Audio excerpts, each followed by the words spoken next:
All right. Can you all hear me? Okay. Thanks for that, John. It's really kind. Means a lot.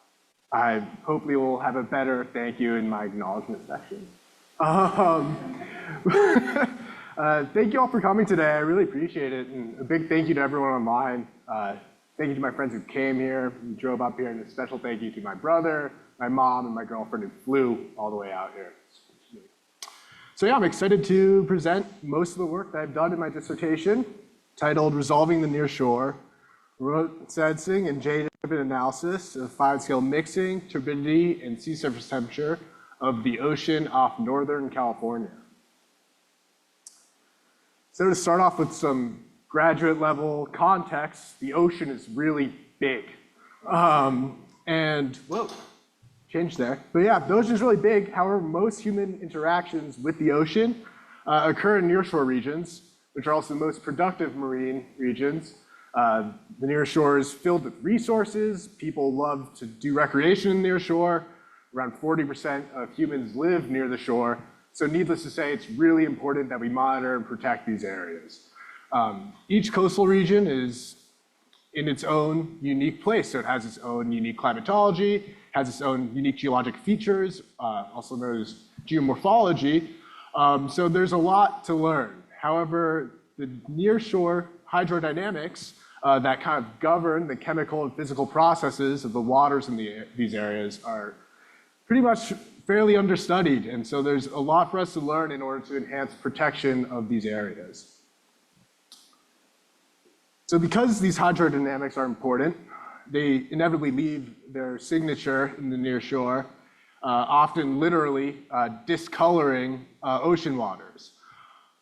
So, as you can see here, turbidity in the ocean is increasing because of mixing processes, and using satellites that orbit the planet, we can actually make observations of these changes in color. So on board of satellites, there are different sensors, and each one captures a different wavelength of light or radiation.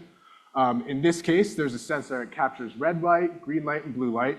And you can kind of combine the magnitudes of this reflected radiation from the Earth in order to create a true color image, like you'd see here, that basically just looks like what the Earth would look like if you're looking downward. However, using information from those different sensors, you could start to obtain different information. So for instance, you could look at how red the ocean is and tie direct correlation to how much sediment is within those waters. Maybe more intuitively, you could look at how green the ocean is, and you can see how much chlorophyll is within those waters.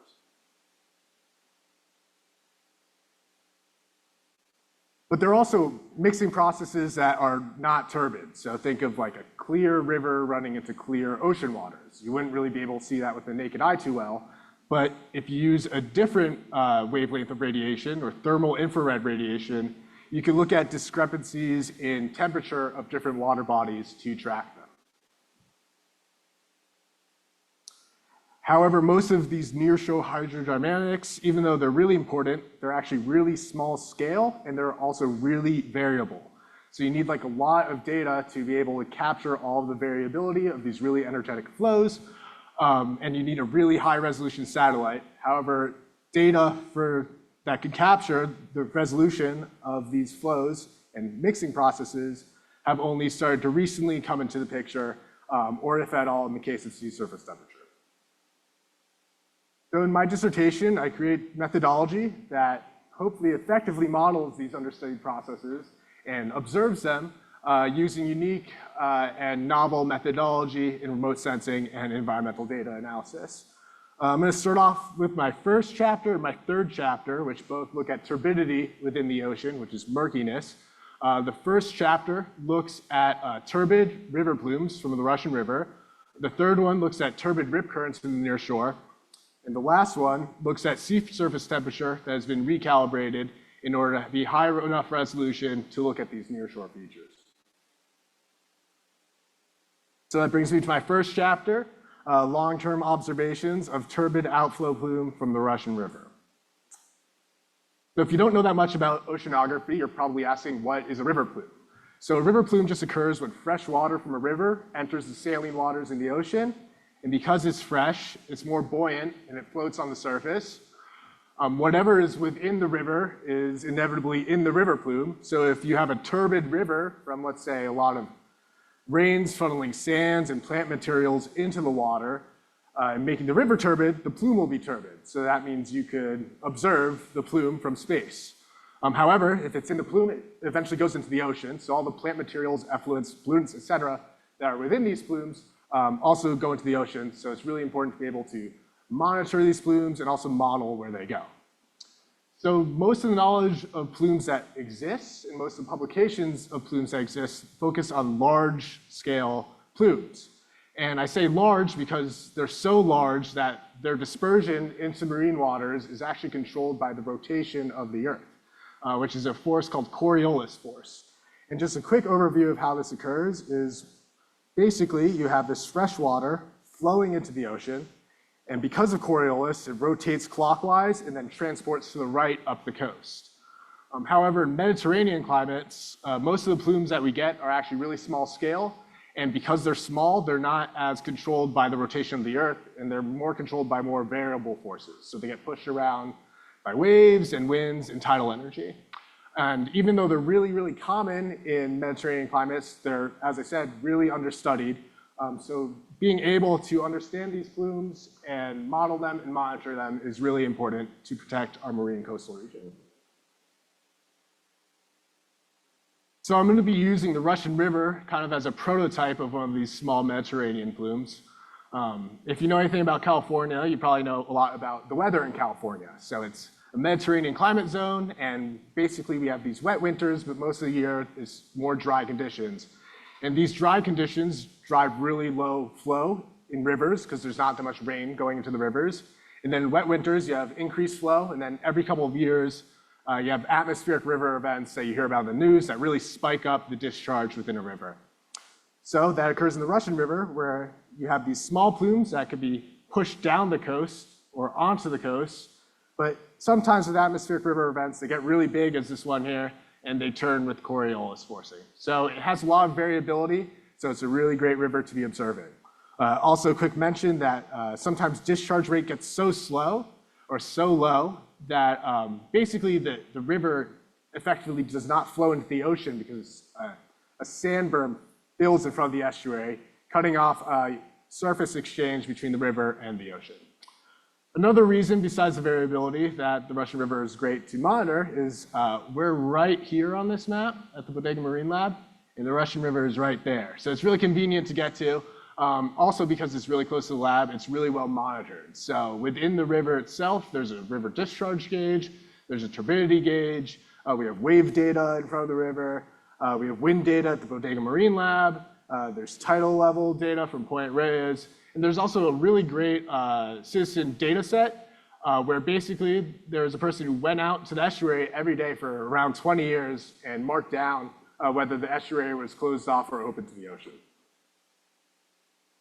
So in this chapter, I use remote sensing of the Russian River as a prototypical Mediterranean climate plume in order to statistically model small to moderate plume dispersion. In doing so, ground truth newer, small plume models that haven't really been substantiated, and also try to find any new patterns of small plume dispersion. So I'm going to create novel methodology to basically contextualize different images of the Russian River in order to create models of where dispersion goes. So as I mentioned, these small plumes are really impressionable, and they're so impressionable, in fact, that given high enough wave height conditions, they can be trapped within the estuary, basically stopping its dispersion across the shelf. And so in this work, we use MODIS data in order to monitor turbidity, specifically red color MODIS data as a proximity for turbidity. But basically, it's daily data, so there's around 4,000 images of the area. So we basically need to automatically isolate the images that only have river plumes in them, so we could kind of isolate the data set to only images of plumes. So first, the way how we did this was an easy criteria is we just took out any dates in which the estuary was observed as closed from that citizen data set. We then needed to basically make an objective measure of whether a pixel or an image was turbid. So the way how we did that was we took all of those images from closed river mouth dates, and we looked at the 97th percentile value of all of these red reflectance data, and we basically said that any data above that threshold would be considered as a turbid plume pixel. Then, essentially, we had to find all the images in which waves did not trap river water within the estuary. So to do so, I calculated the momentum balance between river discharge and wave energy on each date, and basically grouped these images by that momentum value, and found the point in which basically these plumes or turbid signals were essentially non-observable in front of the river estuary. And actually the value that we found these plumes being trapped very closely resembled computational models that have just been made of river plumes being trapped within the surf zone. So after that, we were left with around 1,500 or so images of river plume dispersion. So then we were able to do analysis to kind of capture the behavior of these plumes.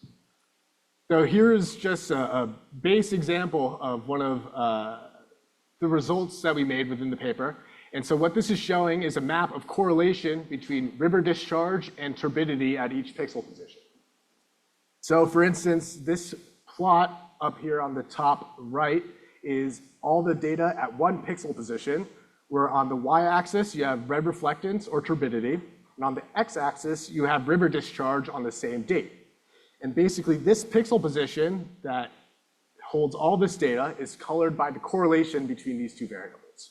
So then this calculation is recalculated for all 40,000 pixel positions.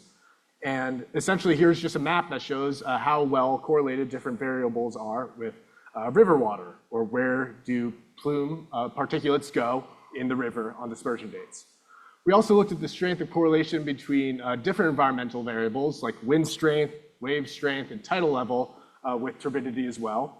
And we also conditionally subset these correlations in order to see, for instance, where discharge was well correlated with turbidity in days where wind goes up the coast, down the coast, on the coast, or off the coast. So here are some of those results. So on the top row, you'll see these arrows, which basically mark the average wind direction of images within these subsets. So this first image here just shows the strength of correlation between discharge and turbidity when winds are going up the coast. The next one when winds are going down the coast, when winds are going on the coast, and when winds are going off the coast. And you'll notice this one looks kind of incoherent, and that's just because around the Bodega Marine Lab, there aren't that many days on average where wind is going off the coast, so the day is a bit more noisy. However, what you see here is basically the stronger correlations go up the coast when winds are going up the coast, down the coast when winds are going down the coast, and on the coast when winds are going on the coast. The next one looks at the correlation between wind speed and turbidity at each pixel position. And what you'll see here is that correlations are lower. However, these shapes are really marked. And that makes sense because it's not winds that are driving turbidity, it's the river discharge that's driving turbidity. The winds are just shaping where the plume goes. In these last two rows here, we look at the correlation between ocean water level or tidal level and turbidity.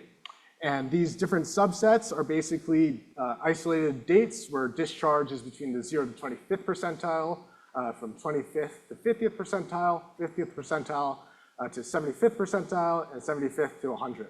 And basically what we just see here is that in rising tides,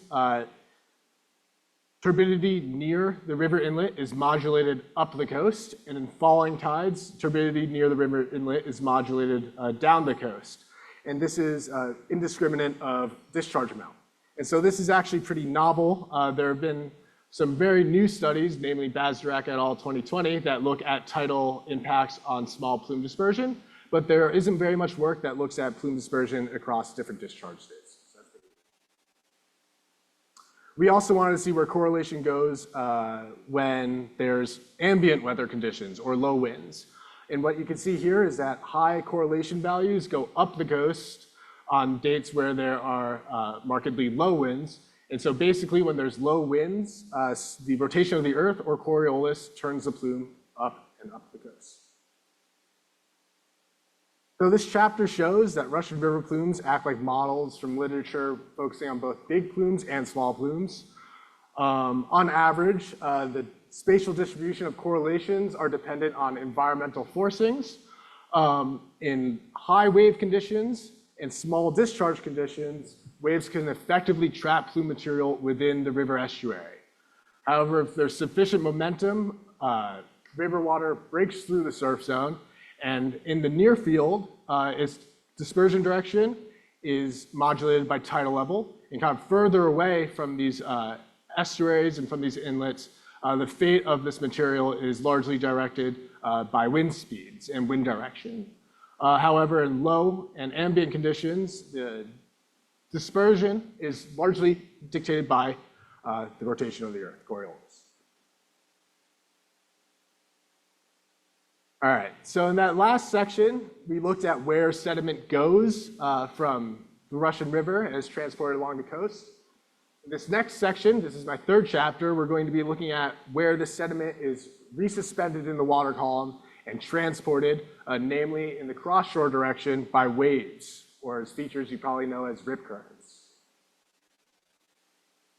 So waves drive the majority of mixing in the cross-shore direction, and they also are basically the primary driver and transporter of deposited sediments in the near shore. And these cross-shore flows are largely caused by instability within hydrodynamic flow. So here's an example of what causes instability often, which is the interaction between hydrodynamic flow and bathymetric or land, underwater land forms.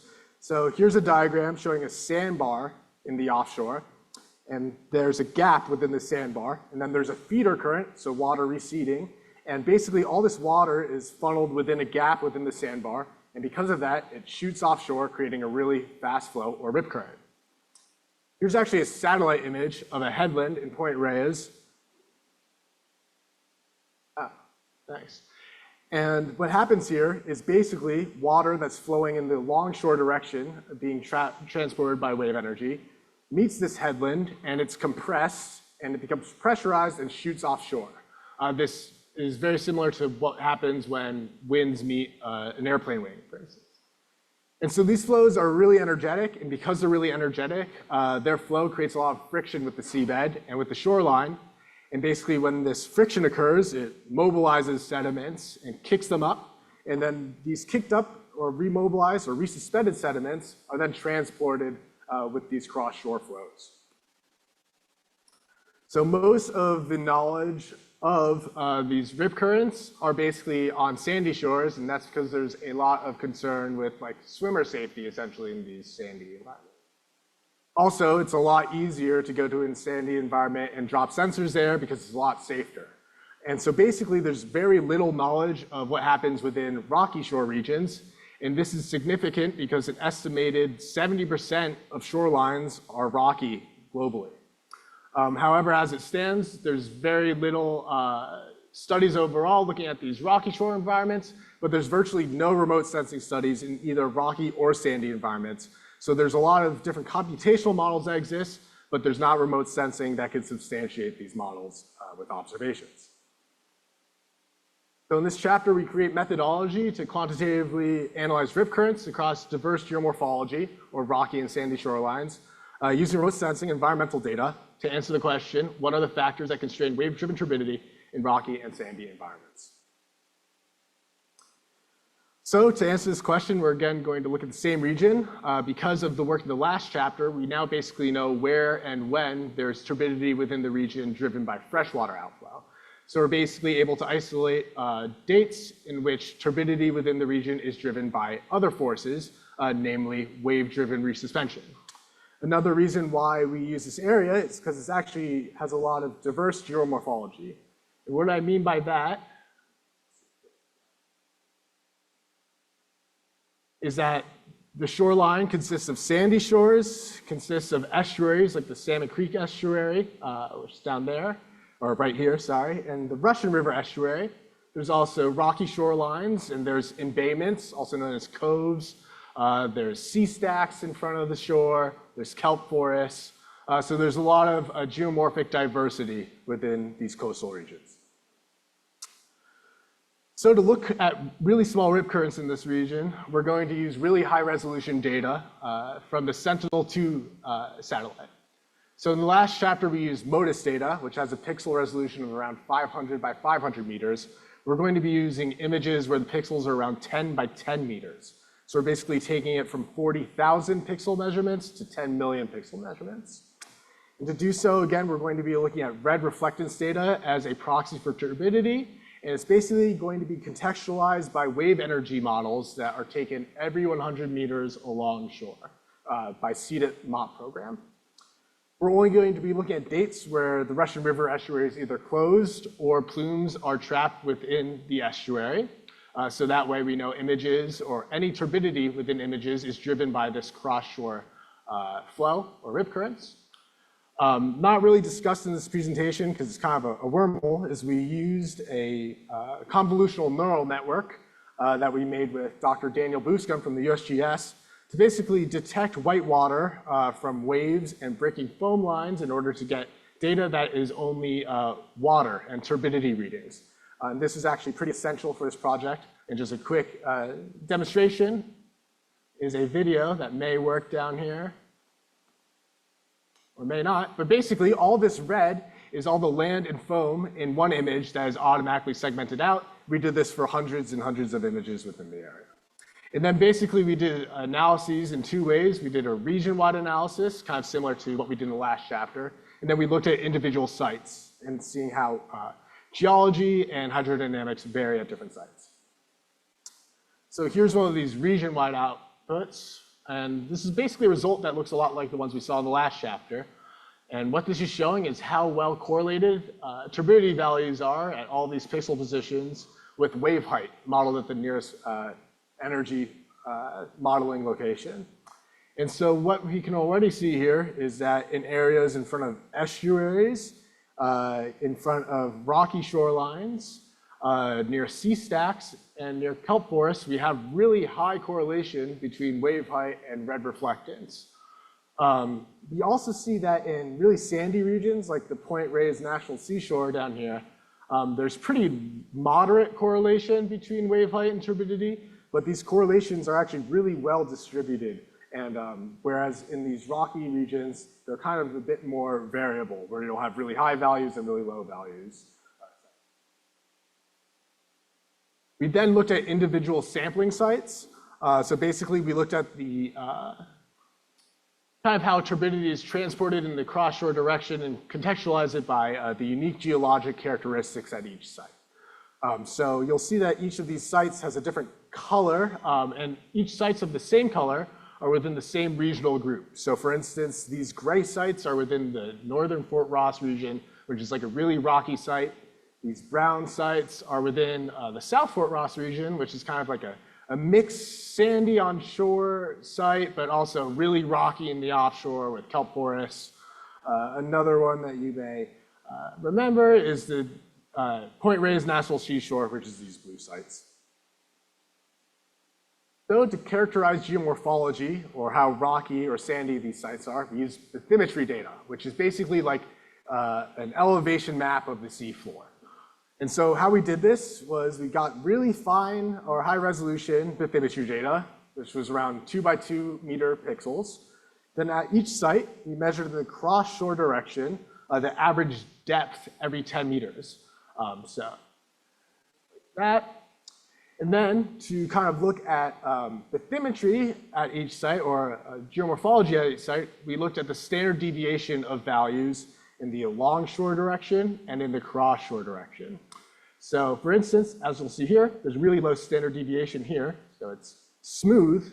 And then as you get further offshore, there becomes a higher standard deviation, and it's rockier offshore. So this is kind of what a smooth or sandy site looks like. But if you want to look at like a rough site, which would be rocky, here's an example at the southern Fort Ross region, where you have really high standard deviation or really high roughness in this nearshore region that kind of smooths out going in the offshore direction. We look at this roughness in two ways. So basically, we look at it as a raw standard deviation value. We also look at it as a detrended value. So as you may imagine, there's slopes within the shoreline. And then there's also the rockiness or the roughness. What we did was we used a signal processing toolbox to take this roughness and basically even out the slope. So that's a detrended value. Okay, so this next part is showing how we looked at turbidity. So what we did was we looked at individual images at each site. And again, we looked at the red reflectance of these images at each site. And then we looked at basically the daily distribution of reflectance and its relationship with distance offshore. So here's an example of 3 different dates that we looked at the Salmon Creek estuary. So we have this bounding box right here, and then we have these turbidity values in the y-axis, and the x-axis we have distance values. And basically, this is showing every 10 meters, the turbidity is lowering in distance. So that makes sense. Near the shore, there's high turbidity. As you get further offshore, there's lower turbidity. So basically what we did was we took these turbidity values and these distance values, and we found the best fit equation between the 2 variables. And these best fit equations looked like what you may recognize from either a chemistry course or a calculus course where you saw it as a radioactive decay equation. Here we look at it as a turbidity decay equation, where we have this CO term, which is the initial turbidity, so the average turbidity at the shoreline, and this exponential decay coefficient, which is this B variable. So for instance, here you have a turbidity at the shoreline, or a CO, and then you have this steepness. So in these images, you see a bit more action in the near shore. These are rip currents. And when you have more transport going offshore, you have basically a less steep decay of this initial turbidity. And we look at this B coefficient as an inverse value. So basically, I want you to think of these 2 values as if there's a high CO, there's a really high turbidity at the shoreline. And if there's a high inverse B, there's a lot of transport of this turbidity offshore. Or high inverse B is a low or a less steep transport of values offshore, so more effective transport offshore. And so then we also calculated the goodness of fit of these best fit equations as R² coefficient, and we only kept equations where this R² value was above 0.9. So then we were able to start doing some basic analyses. So here is a chart, and on the y-axis is the average CO of the average decay equation at each one of these sites, and the x-axis is its distance from shore. So what you'll see here is different colors, and these means that here's different sites, and you'll see that some sites have more effective or less steep transport offshore, and some sites have a higher initial turbidity. Here's a graph that maybe shows that, or a plot that shows that maybe a bit more clearly.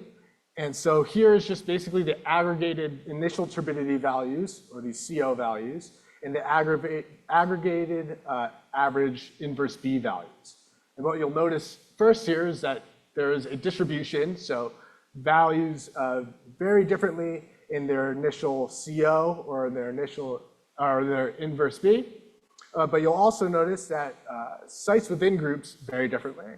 So these gray groups from the rocky Fort Ross region vary by transport, where in a sandy region, like the blue Point Reyes sites, vary less by transport coefficient, but vary a bit more or a lot more by inverse decay. By initial turbidity. Then you'll also notice that some sites vary in both directions. So for instance, we have the South Fort Ross region, which, as I said, is both sandy and rocky. And then at a site like this, basically there's more variation in effective transport, but also more variation in initial turbidity as well. We also looked at these average decay equations conditionally. So we basically looked at the average decay equation when wave height at the site was within the 0 to 25th percentile, when wave heights were within the 25th to 50th percentile, when wave heights were within the 50th to 75th percentile, and when wave heights were between the 75th to 100th percentile. As we'll notice here, when there's higher wave height, these best fit equations become a bit less steep, or there's more effective transport offshore. So basically, higher wave heights bigger rip currents. We also recalculated these average decay equations with different tidal levels as well. So we can now start to look at the correlation between these bathymetric variables that we compiled and also the rip current activity that we compiled at each site and in different conditions. So here's an example of one of the outputs that we look at. And it's a lot to look at, but it's basically a grid of correlations looking at the strength of correlation between these bathymetric variables and the initial turbidity at a site in low wave height and in higher wave height, in low water level and in higher water level, and then at different binnings of bathymetric distance. So I'm going to go ahead and just kind of decode this for you. And basically what we saw is that in really high roughness, our roughness was negatively correlated with this initial turbidity. So in high roughness, you have a really low initial turbidity. So rocky shores have a lower initial turbidity, or a sandy shore will have a higher initial turbidity. We also see that in higher wave energy conditions, how rough a site is matters a bit less. So a really rocky site is able to have a higher initial turbidity in a higher wave energy scenario. We could also look at water level. So we see that the strength of correlation is more strongly negative in a lower water level between roughness and this initial turbidity. So basically, at a lower water level, you need a sandier site in order to have a higher initial CO. But at higher water level, when there's less contact between the water column and the seafloor, this roughness matters less. We also looked at depth, which is pretty similar to the last result that I just said. And basically what we can see is that there's a moderate negative correlation between HS, there's a moderate negative correlation between initial turbidity and depth, particularly in low wave height. And this becomes a bit weaker in higher wave height. And we also see a negative correlation between a site's depth and its initial turbidity, particularly in low water level, and this becomes a bit weaker in higher water level. We also see similar with depth change over here. It's also a negative correlation, but basically this is just showing that a shallower site, you're going to have a higher initial turbidity.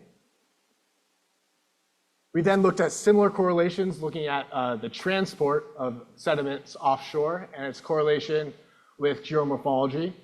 And what we can see here is basically when you have a more rough site or more rocky site, you have a much higher transport of these sediments offshore. And this is particularly a strong relationship within low wave heights. So higher wave heights, a sandy shore, for instance, might also have more effective transport offshore. So this roughness matters less in higher wave energy conditions.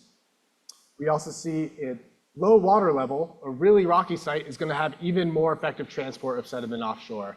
But at a higher water level, basically it matters less.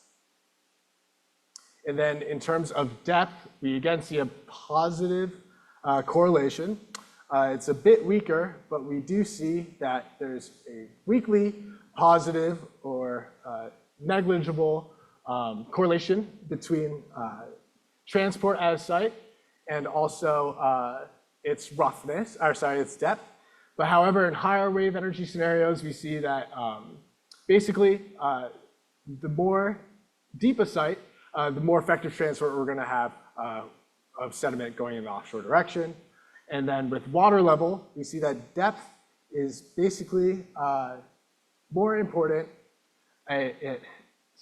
Depth is more important with transport at lower water level, and becomes less important at lower.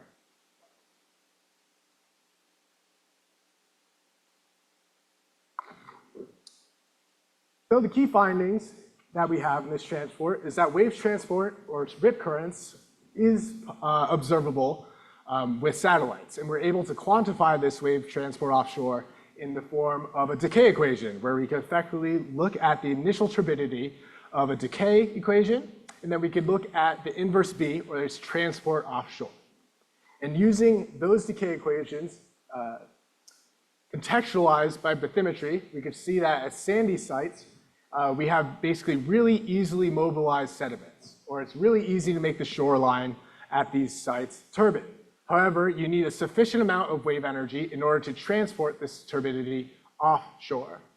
However, in a rocky site, it's kind of harder to get this initial turbidity at the region, but you do have a lot of transport of flow offshore. But in order to make these flows turbid, you need sufficient wave heights in order to mobilize sediments at these rocky sites that then get easily transported offshore. So if you kind of combine these two observations, you could then come to the conclusion that you get the largest rip currents in sites that are both rocky, but also well fed with sediments. So that would be a rocky site, for instance, like the South Fort Ross region that has a kelp forest in front of it. So it basically has a sponge of sediments. And the rocky bathymetry in that area creates effective transport of these sediments offshore. Another example, as John showed before, is in front of the Russian River estuary, where you have sea stacks offshore, but you also, because there's an estuary there, have a really high concentration of sediments near the shore. And so basically this sets up a condition where you have a high initial turbidity and then effective transport of the sediments offshore. Not shown here are a bunch of other different results that we looked at, such as the median and standard deviation of turbidity at each pixel position within the map. We also looked at the impacts of wave angle and also wave period. We also looked at how bathymetry kind of impacts the percent change of initial turbidity and the percent change of transport in different wave height scenarios and different water level scenarios. We also went ahead and quantified the actual distance of these rip currents, and we used those values and looked at correlations between those values and bathymetry as well. However, I didn't really show those because they all substantiate the findings that I just presented. Third chapter. Finally, we're going to be going back to my second chapter, where I look at the correlation between two satellites, that being the MODIS satellite and the Landsat satellite, to basically take this rocky, this coarse sea surface temperature imagery and enhance its resolution by an order of magnitude so we can resolve hydrodynamics within the nearshore.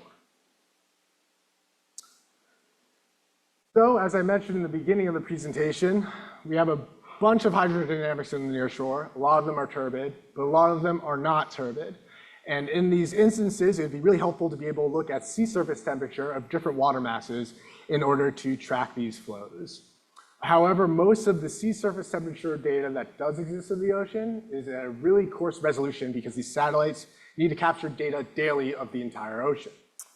There are some thermal infrared satellites that can capture temperature in the form of thermal infrared radiation at a high resolution, but these satellites are made to observe land features.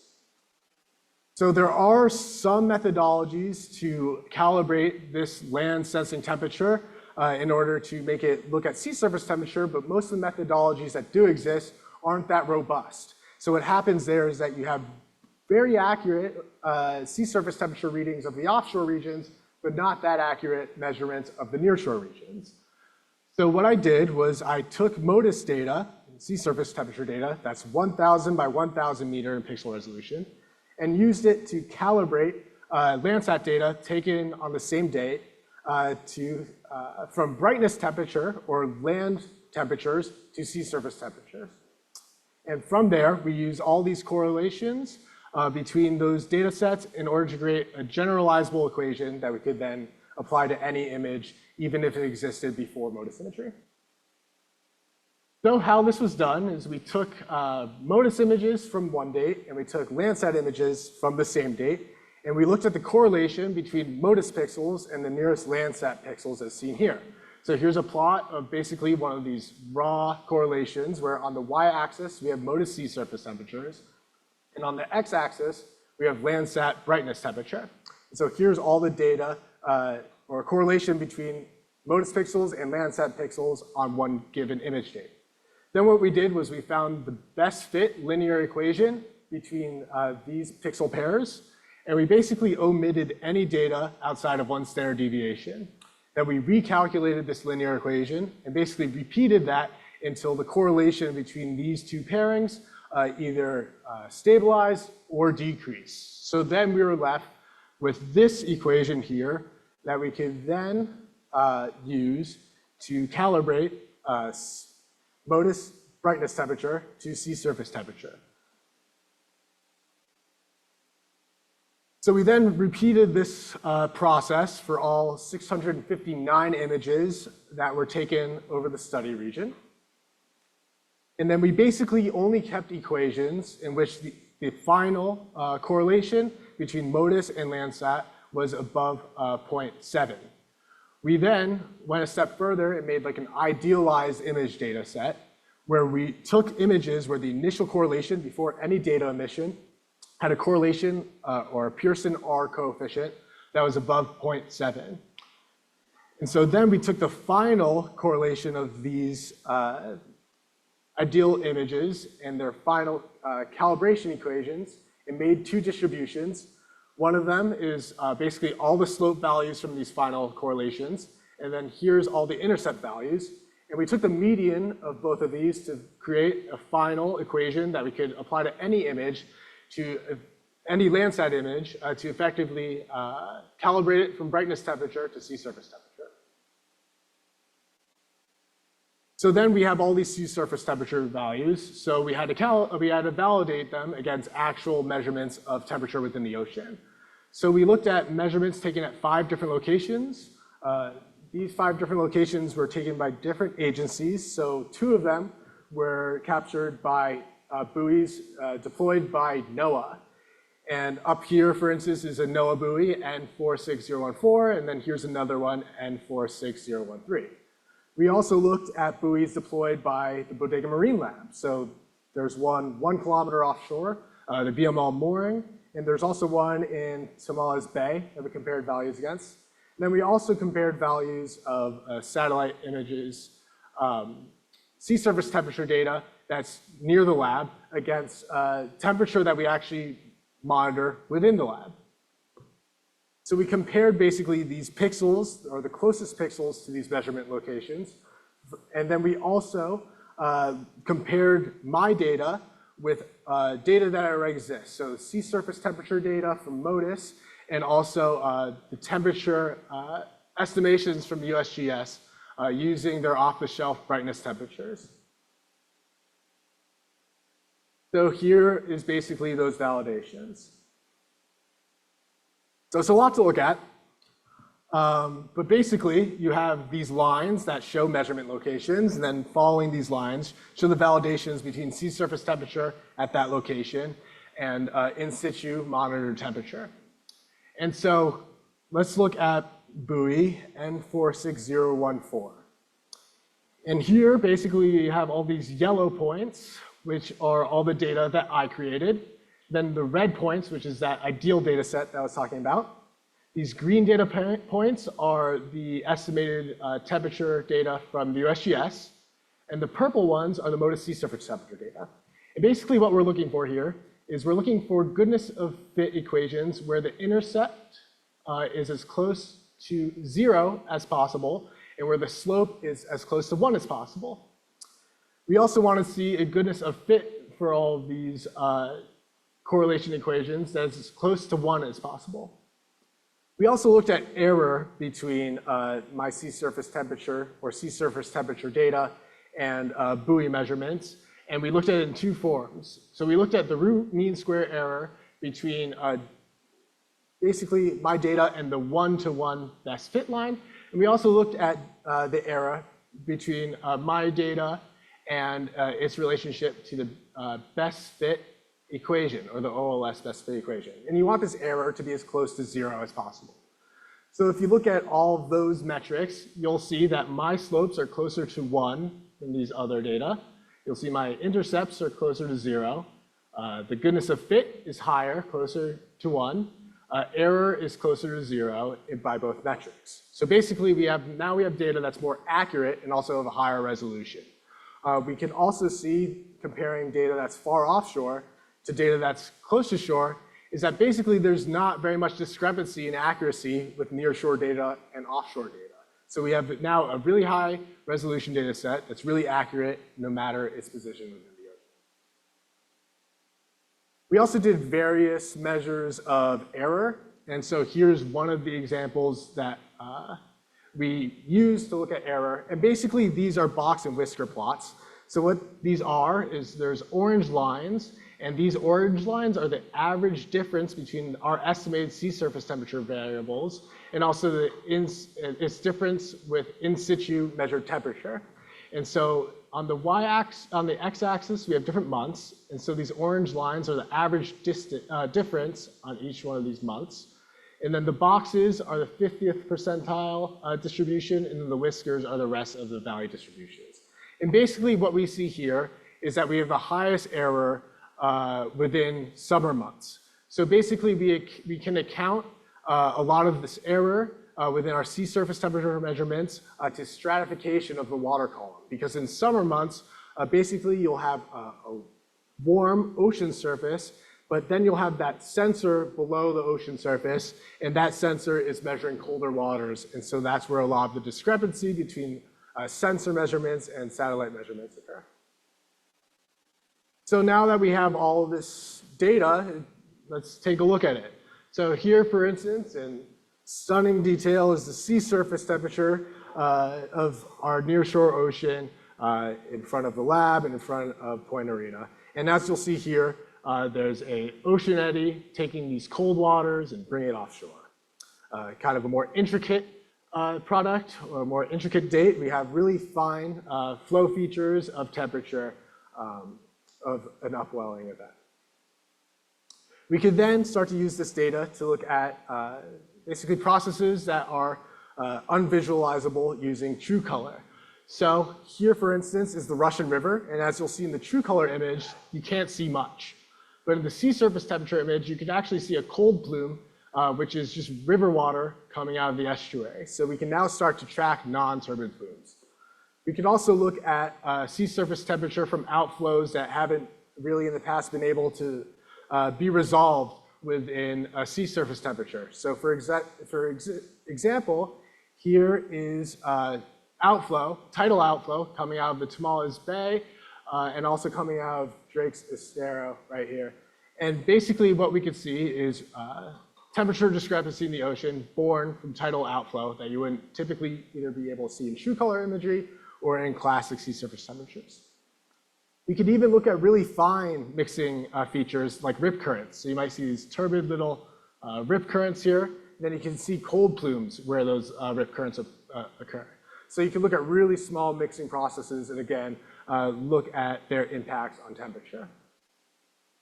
So then you can start doing things that you would typically need to go out in a boat and basically put a lot of effort into, like taking these cross-shore temperature profiles. And what you can see here is like a temperature decay equation. So maybe you could take the decay of a temperature, and you could also take the decay of a rip current and draw some correlation there.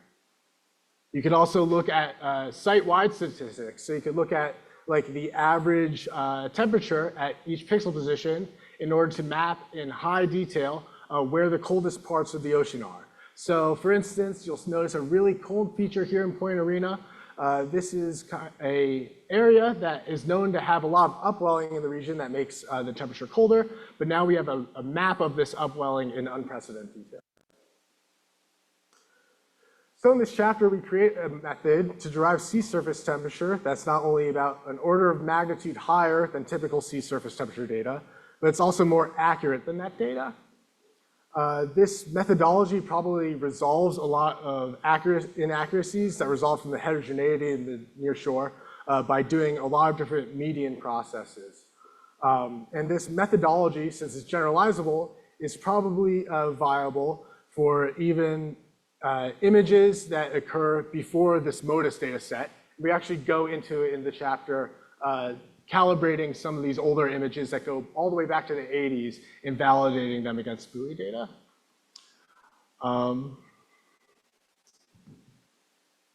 That's about it. I'd like to thank my dissertation committee. I'd like to thank John and Gonzalo Saldias and Yufeng Jin. They've all given me a lot of really helpful feedback within my work and have had great impact on the work. I also want to thank collaborators at the USGS, namely Daniel Buscom and different funding agencies. I'm going to have a longer acknowledgement section, but for now, I'll just take any questions.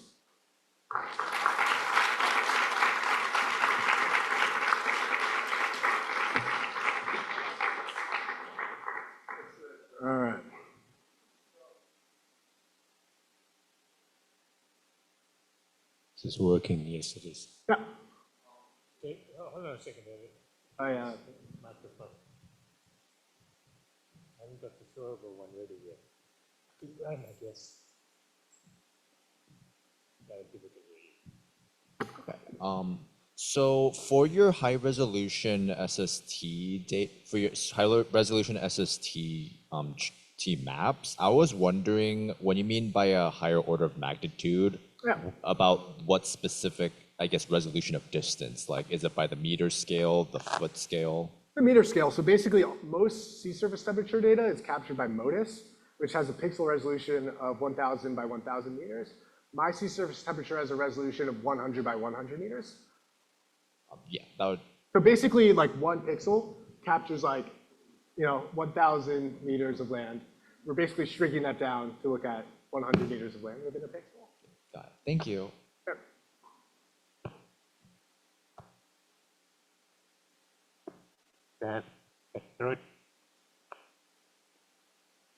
I'm sorry if I missed this. This is great talk, Will.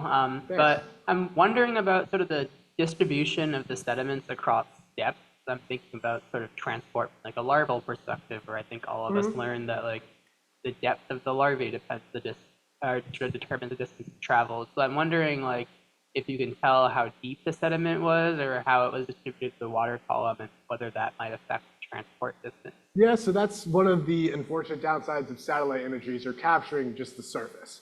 So basically, it's in different situations, it could be a minimum approximation of how far sediment is being transported, or in the case of like a river plume, it's kind of like a maximum situation.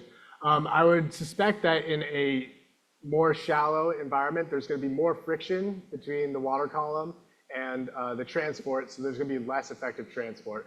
But I can only make really estimations about surface transport. Sure.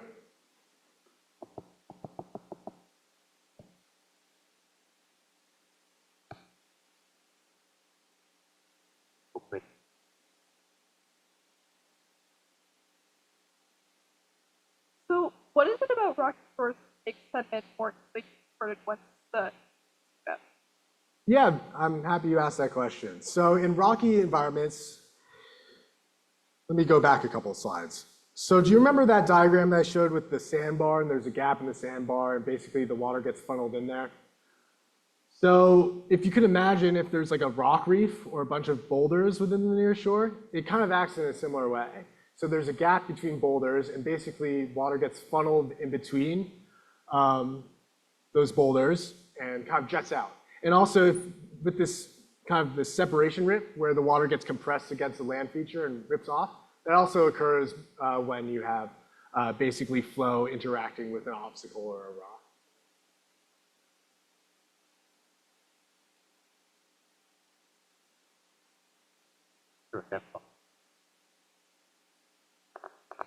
So because we're back on the photo, I noticed whenever we had all the lights down and everything, you could see the rip current, I believe, on the bottom. Yeah. Yeah, kind of curling. Was Right. that why? Was that? I didn't realize like if that due to the Coriolis effect or what was causing that? Yeah, curve? that's an interesting question because with Coriolis you'd expect a clockwise rotation, right? Oh, so it might be a weird ocean eddy effect. I'm not really sure. Okay.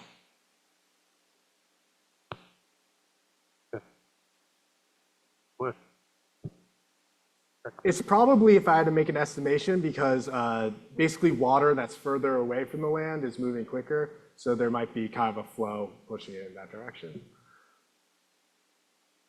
Thanks, Will. My question is about your first chapter, all these like controls on the shape, and how it's really like clearly expressible wind, tide, wave, blah, discharge. Did you explore any like non-dimensional parameter space of like classifying certain behavior that comes? So there was a lot of experimentation with looking at plume geometries and looking at different, just different methods of how to kind of look at shapes. We didn't look at dimensionless parameters of dispersion in that way per se, but we did, that momentum equation is a dimensionless value. But we didn't kind of do that classic like fluid dynamics framework, no. that? Probably. What's that?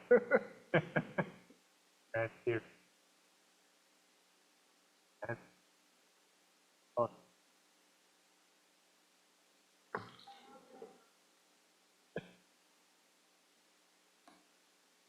Thanks for a great talk, Will. I was wondering, the resolution of your data that you're using and everything is really amazing, but there's always this trade-off of having super high resolution Yeah. models and then how broadly applicable are they to, broader regional or climatic Right. regimes. And so I'm just wondering if you have a feel for, how applicable some of your findings are to systems that are not in similar regions or climates.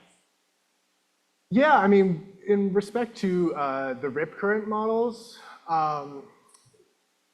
basically the main difference in climate is going to be wave height, right? So I would expect that in terms of wave heights and geomorphologies, I would expect there to be basically similar results.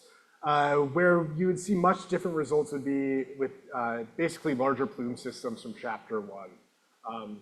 But I would kind of expect similar results in different regions in terms of the rip current stuff.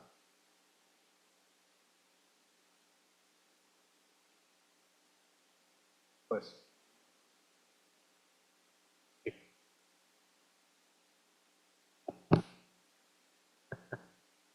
Thanks, Will. Right.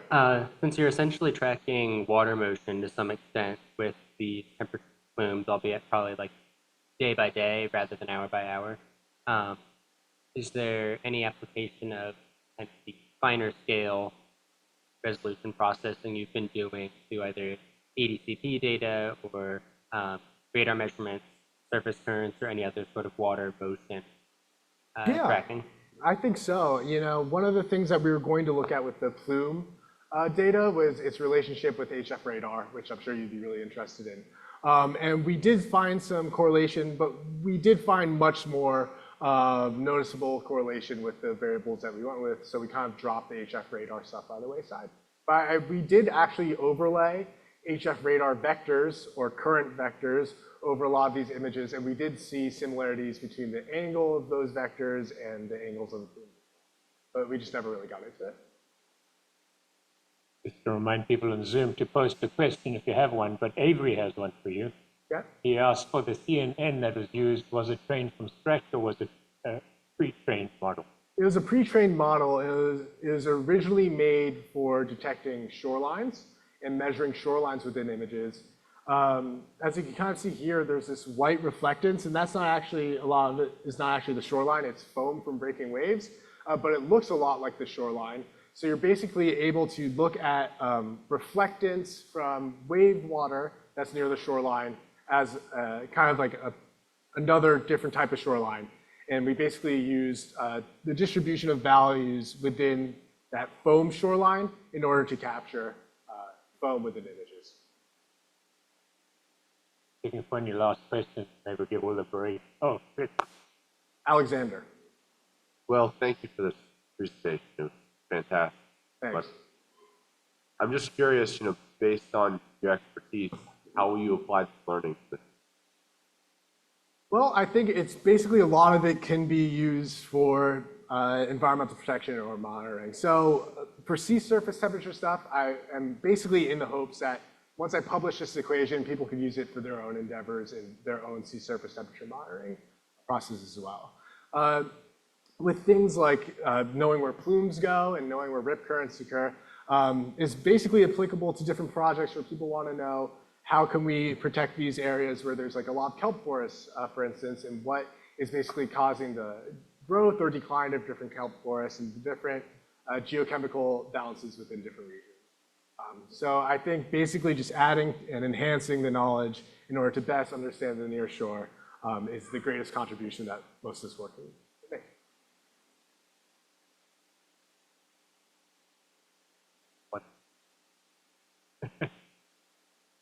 Yeah. The last questions. I think probably it's time to wrap up. And Let me just do a quick acknowledgement, Oh, John. okay. So I'm going to fly through here. We're going to go all the way to the end. But John, you're the first one who I want to acknowledge.